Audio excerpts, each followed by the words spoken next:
बोले मैं खाना खा लिया, फिर भी आए नहीं। तो वो धनपति खुद जाते गुरु नानक को लेने के लिए। नानक बोले ठीक है, अब आप आए हैं तो।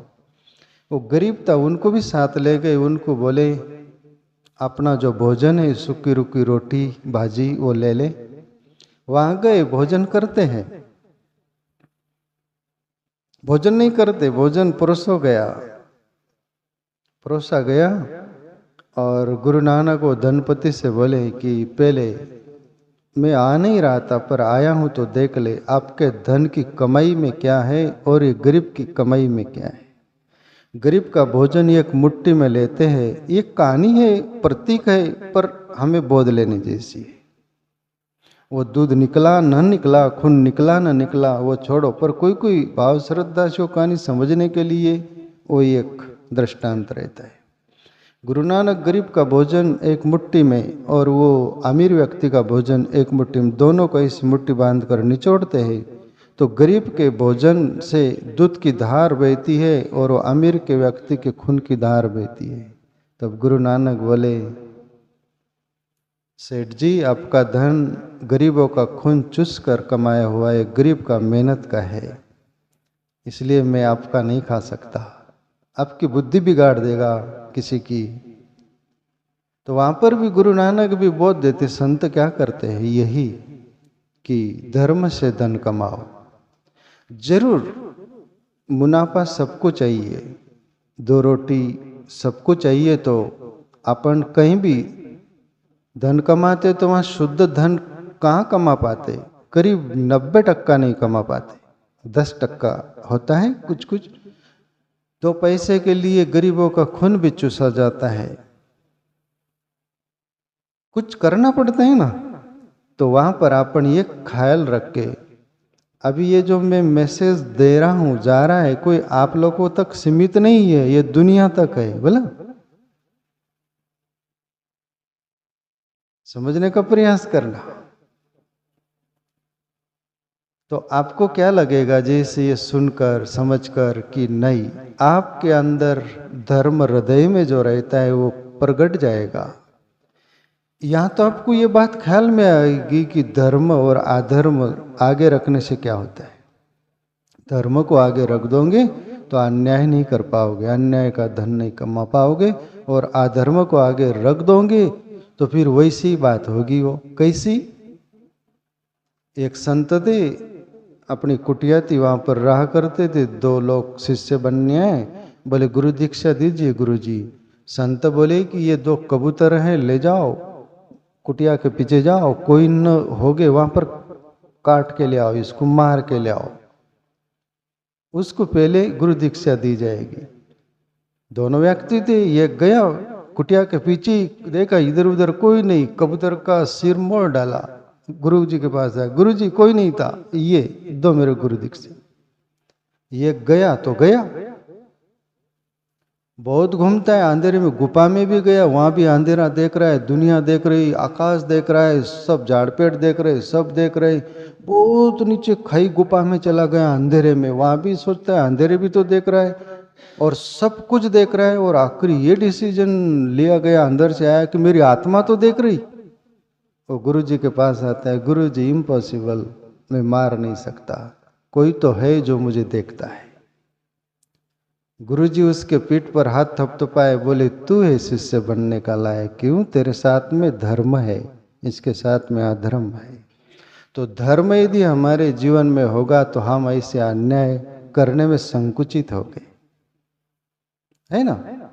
तो ये धर्म के प्रश्न पर पुंडलिक का जो प्रश्न था, तो प्यारे मित्रों, धर्म को साक्षी रखकर जीवो।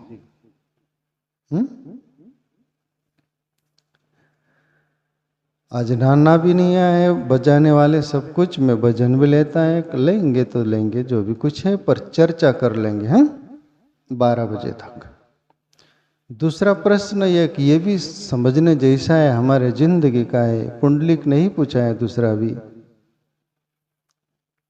क्या पूछा है, मृत्यु सत्य है, सबको पता है, फिर भी हम जीवन में ऐसे जीते हैं कि जैसे यहाँ कायम रहने वाले हैं, इस पर मार्गदर्शन करे, ऐसा पुंडलिक पूछे।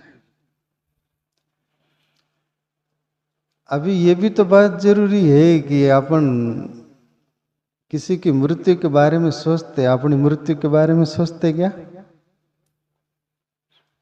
जैसे कि अपन अजर अमर ही रहने वाले हैं।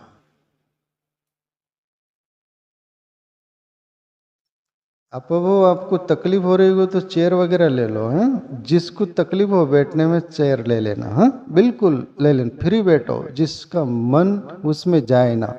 आपको सबको बोला, जिसको भी तकलीफ हो वो चेयर है, चेयर पर बैठ जाना, मन फ्रेश रहे।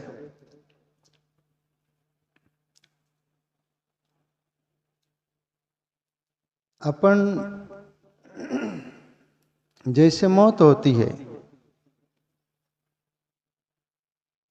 रमेश भाऊ आप एक बार क्या बोले थे हो, ये मौत के पीछे लोग जाते हैं, क्या सोचते ना ना भी आ गए, क्या कुछ बोले थे ना आप, कुछ बोले थे, याद नहीं क्या?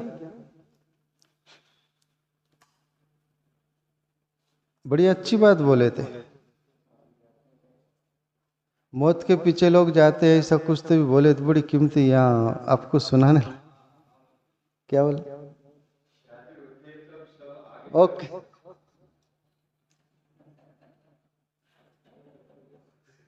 कुछ बात लेने लायक रहती, सबकी काम की रहती, तो कहीं से भी शुभ मिले ले लो। अहंकार करने की जरूरत नहीं है। छोटा बच्चा है, उससे भी कोई बोध मिले तो उससे भी ले लो, अहंकार छोड़ो। छोटे बच्चे से भी बोध ऐसा मिलता है ना, बड़े बड़े ज्ञानी अपनी भाषा में बोले तो झाम खा जाते, चकरा जाते हैं। एक जुन्नैद मुसलमानों में सूफी फकीर हुआ, मैं पढ़ा था उनको। जुन्नैद जुन्नैद को बड़ा थोड़ा वो था कि वैसे तो ब्रह्म ज्ञानी भी हुए वो, अल्लाह ईश्वर दोनों एक ही, उनका अनुभव भी हुआ, पर वो जब ब्रह्म ज्ञानी फुल नहीं हुए थे, हाफ थे, आधे थे, तो बड़े थोड़ा सा, क्योंकि अंदर वो ज्ञान फुवारा की तरह फूटता है, तो आदमी ज्ञान का वो ऐसा लगता है कि मैं कुछ हूँ, ऑटोमेटिक होता है वो। जुन्नैद भी वैसे ही करते थे, रास्ते चलते तो किसको पकड़े, सुन क्या कर रहा है तू, ज्ञान देते। तो एक बार ऐसे बहुत लोगों से टकराव हुआ, पर एक बार छोटा बच्चा 5 साल का था, वो जुन्नैद सूफी फकीर बच्चे को पकड़ लिया, बच्चे के हाथ में दिया, था दीपावली का समय होगा, दिया जला रहा होगा बच्चा, तो बच्चे को बोला रुक, दिया जला रहा है, दिया जला कर क्या होगा, ऐसा तो ऐसा ज्ञान दिया। वो बच्चा देखते रहा, बच्चे मन के सच्चे, विनोबा जी बोले, देखते रहा। और वो जुन्नैद बोले, बता ये दिया की लो जोत कहां से है, ये बता। अब छोटा बच्चा क्या बताएगा, आप भी नहीं बता पाओगे ना। जुन्नैद पीछे पड़ गए, बता ये जोत कहां से आई। बच्चा देखा देखा, फिर बच्चे मन के सच्चे, ईश्वर सपोर्ट करता है अंदर से, बच्चे के अंदर सूझा, बच्चे ने वो दिया को फूक मार दिया, बोले आप बताइए दिया की जोत कहां गई, वो तू बता। वो तब से वो बच्चे को भी गुरु माना है उन्होंने, जुन्नैद ने। बोले मैं तो भ्रम में था, मैं सोचता था जो बोलता हूं वो सही है, पर मेरा भी कोई बाप है। बच्चा बोला आप बताइए जोत गई का। वो बोले भाई साहब, हाथ जोड़ के चला गया, जब से पूछना ही बंद कर दिया। ज्ञान कहीं से भी मिल सकता है। मैं कल परसों ही बोल रहा था, ऋषि मुनियों साधु संतों वेद शास्त्रों से मिले ऐसा नहीं, पूरी प्रकृति बिछी हुई है।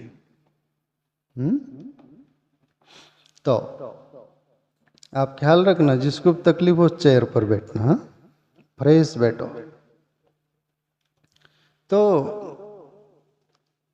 वो जो शादी होती है, ये मनुष्य की मन की चालबाजी देख लो, होशियारी देख लो, और ये अभिषेक नहीं, पहले से ही है।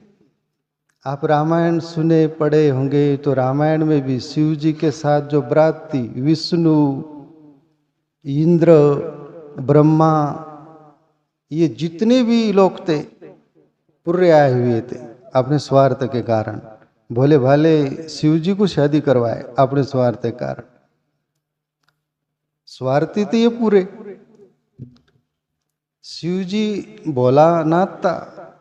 बेल पर भी बैठा वो सभी बोले कि शादी हो रही जिंदगी में एक ही बार होती है, सीधा करो ना शादी। शिव बोले भाई मैं जो हूँ वो जैसा है मेरा स्वभाव जीवन वैसे ही शादी करो ना। बोले मुझे सवारी बैल पसंद आई। बोले कोई कार गाड़ी ऐसा वो जमाने में ना होगी, पर रथ वगैरह ऐसा भी नहीं। बोले बैल चलेगा अपने। अभी बेल पर भी बैठे तो उल्टा बैठे शिव जी। वो देवी देवता, वो देवलोक बोले देवता ब्रह्मा विष्णु वो इंद्र सब देवता बोले कि भाई बेल पर भी बैठो चलेगा, पर सीधे तो बैठो नहीं। बोले उल्टा बैठता हूं मैं। आगे तो सब लोग देखते, पीछे वाले को कोई देखते नहीं। बोले मुझे पीछे वाले को देखने तो। बोले कितने लोग। फिर ये देवता लोग चालाकी से आगे हो गए। ये आदमी को लोग देखेंगे तो डर जाएंगे, तो अपन पहले ही चलो बारात का स्वागत होगा, भोजन खाना पीना सब कुछ व्यवस्थित, ये बाद में आएगा, आगे चलेंगे। ये स्वार्थ पहले से ही रहा, ये चालाकी पहले से ही रही। तो तुम्हारे अपने में हो तो कोई नई बात नहीं। तो अपन कैसे करते, शादी होती हुई तो बैंड बाजे में दूल्हा को पीछे करते बेचारे को। उसके कारण हो रहा है सब, उसको पीछे, आगे अपन नाचते। तो मनुष्य की मन की चालाकी खुशी में अपन आगे हो जाते। कुछ भी उत्सव में खुशी में आगे हो जाते और दुख में पीछे हो जाते। उसको मालूम, उसका वो जाने। चुप रहो, पीछे रहो। जब मर गए, आरती पर ले जा रहे, वो भैया की बुआ की बाबा की माताएं बहन जो भी होगी स्त्री पुरुष, उसको आगे कर देते हैं, ये पीछे चलते। तुम्हारे में दुख हो मौत हो तो तुमको आगे कर देंगे, वो पीछे हो जाएंगे। ये मनुष्य के स्वभाव, मन का स्वभाव, बराबर ना। तो अभी आपको कहीं भी ये बात याद आएंगी। कहीं भी शादी होगी दूल्हा पीछे दिखेंगे तो ये बात जरूर याद आएगी। और मौत हो गई आगे, वो मुर्दे को ले जा रहे तब भी याद आएंगी। तो जिंदगी में कुछ कुछ बात तो याद आनी चाहिए। इसी को ही बोला गया है, सुख के सब साथी दुख में न कोई, है ना। तो प्रश्न ये है कि मृत्यु अटल है, उसको कोई टाल नहीं सकता। ये परम सत्य है। आप सभी को झुटला सकते हो, मृत्यु को नहीं झुटला सकते। आप न मानो तो भी एक दिन मौत आएंगी, दस्तक दे देंगी, और तब आपने को लगेगा ये क्या हुआ। पर जब तक वो दस्तक नहीं देती तब तक अपन मनुष्य ऐसे हैं, दूसरे को वो उठा के ले जाते, आरती पर जला देते सब कुछ, और वहीं से मुड़े तब बात करने लगते, अरे बेचारा वो तो मर गया, वो मर गई, चलो अपना काम धंधा, अपना क्या, अपना देखो, वो तो गए। वो गए मतलब आप कायम अमर रहने वाले, ये ना। ये महाभारत की ओर एक बात आई, जो ये 15-16 प्रश्न में से ये धर्म के ऊपर आखिरी प्रश्न था, 100 का युधिष्ठिर से, ये वाला भी था। युधिष्ठिर, इस जगत में सबसे बड़ा आश्चर्य क्या। और युधिष्ठिर बेझिझक बोलते हैं कि एक्स, सबसे बड़ा आश्चर्य ये है कि मनुष्य खुद किसी को मरता हुआ देखता है और वो मानता है कि कोई और मरता है और हम कायम ऐसे ही रहेंगे, हम कभी मरेंगे नहीं। ये सबसे बड़ा आश्चर्य है। ये महाभारत का 16वां आखिरी वाला प्रश्न है, यक्ष और युधिष्ठिर के बीच में। तो प्यारे मित्रों, शिव जी के बारे में बोला गया, प्रभु श्री शिव काशी के घाट पर रहते हैं शिव जी, और शमशान में चिता जलती है, वो देखते रहते, उनकी राख अपने आंग पर लगाते, शास्त्रों में उल्लेख आता है। और अपने शरीर को बोलते शिव जी की, हे शरीर, इस पर गुमान क्या करता है तू, क्या क्यों करेगा, एक दिन ये जलेगा। इसलिए राख लगाते और अपने को बताते। दुनिया वाले को भी प्रभु शिव ये बोले कि ये दुनिया वालों